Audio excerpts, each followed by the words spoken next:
Hello friends, welcome to my channel top personalities. हमारे देश में संत महात्माओं की कोई कमी नहीं है।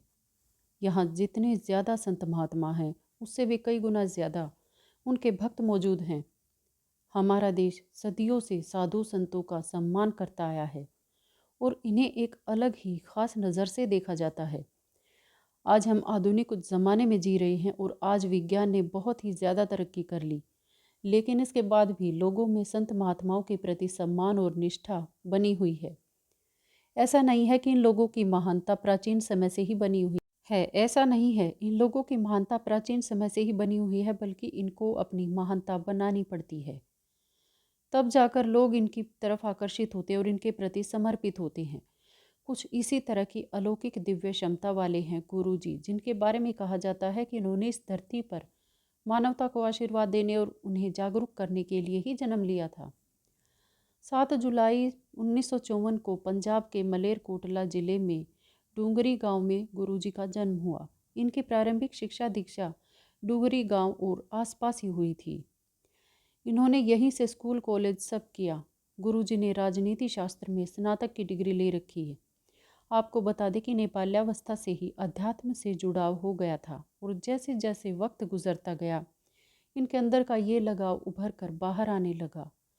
लोग उनसे काफ़ी आकर्षित होते और उनकी शरण में आने लगे। गुरुजी प्रतिष्ठा चरम पर पहुंचने लगी थी। खास बात तो यह थी कि गुरुजी ने अन्य बड़े बड़े साधु महात्माओं की तरह कोई प्रवचन नहीं दिया, ना ही कोई श्लोक बताया, मगर इसके बाद भी इनकी लोकप्रियता और भी ज़्यादा बढ़ती चली गई।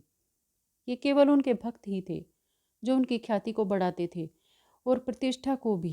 भक्त बताते हैं कि जब भी कभी वह गुरुजी के समीप आते उन्हें हमेशा अलग ही तरह की सुगंध का एहसास होता था, मानो जैसे आसपास कहीं कोई गुलाब का बगीचा हो। उनके नज़दीक जाने मात्र से उनके भक्तों की आधी समस्या का समाधान तो अपने आप ही हो जाया करता था।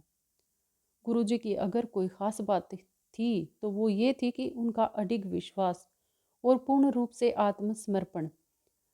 भक्तों से मिलने और उनकी समस्या का समाधान निकालने के लिए गुरुजी ने अपने पूरे जीवन काल में कभी किसी से किसी तरह की वस्तु या धन आदि की न तो इच्छा जताई और न ही उम्मीद की। शायद यही वजह है कि लोग उन्हें कल्याणकर्ता गुरुजी के नाम से बुलाते थे। गुरुजी ने हमेशा से एक ही बात कही कि उनका आशीर्वाद हमेशा उनके भक्तों के साथ है और न सिर्फ इस जन्म के लिए बल्कि जन्म जन्मांतर तक। बेहद ही साधारण से लेकर ऊंचे ऊंचे घराने के लोग तथा किसी भी धर्म जाति के लोगों को गुरुजी के दरबार में बराबर की निगाह से देखा जाता रहा। हर किसी को गुरुजी का बराबर आशीर्वाद मिला। आमतौर पर जैसा सभी करते हैं, सबसे अलग। गुरुजी ने कभी किसी को अपना उत्तराधिकारी घोषित नहीं किया। उनका कहना था कि दिव्यता का कोई उत्तराधिकारी नहीं होता और वो अपने भक्तों से सदैव जुड़े रहते हैं।